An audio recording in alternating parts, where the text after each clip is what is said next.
Hey, how are you? So I had a couple minutes, just dropped the girls off at school. I thought I would do a quick tutorial with you on how to make these super cute little dresses. At least I think they're super cute. They are actually made from one of my husband's undershirts. And I'm going to do in part one of the video how to tie-dye a heart and how to cut out the dress shape from the t-shirt. And then in part two, we're going to wash and dry out the dye and then sew the shirt. Beginner sewing project, I promise. Super, super easy. It's basically like a pillowcase dress if you know what that is. So let's get started. My husband's undershirts, his tend to shrink. He's really tall. And for some reason, he doesn't like when his belly hangs out of his undershirts. Go figure. So I get to take them. What you want to do is lay it out on your cutting mat. And you'll have to pardon me for the jerky camera work, but I'm just going to tilt this down so you can see what I'm doing, okay? I wanted to line up the bottom of the dress with this hem. You see the hem of the shirt? Because this is already finished. That way we don't have to sew the bottom of the dress. That's a bonus. All right, so lay that out. Iron the shirt if it's too wrinkled and wonky. This one kind of is, but this is just a demo one. Next, to figure out a pattern, I took one of Sam's dresses that I like the shape of, and I'm just going to lay it down over the shirt.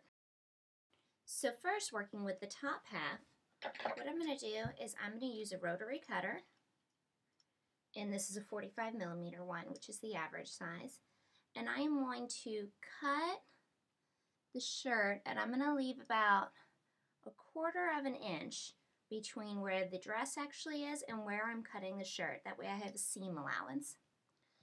And then I'm just going to cut around, following the shape of the armhole and angling it and going up to the top.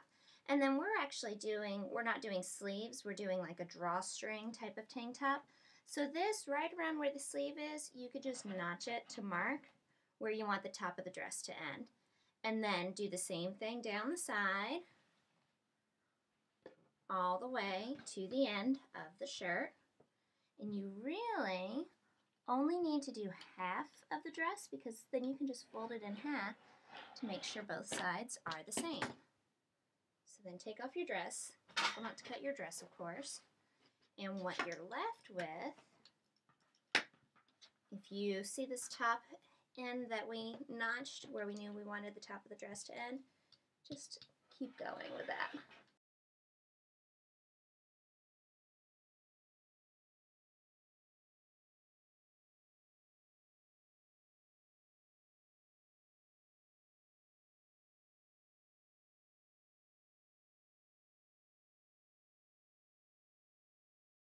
It'll be fast and simple.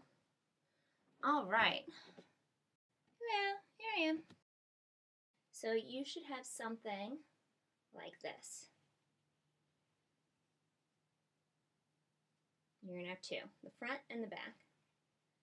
You can see this is where the armholes are going to be. This piece is going to end up folding in half, and we run the drawstring through here. I steal my little man again. You can see this is a drawstring, little pouch, little casing, and then we're just going to make little straps so that way it's completely adjustable for as tall or not tall as your little one is. Alright, easy peasy. Now it's time to dye. Give me just a second while I set up for dye mode.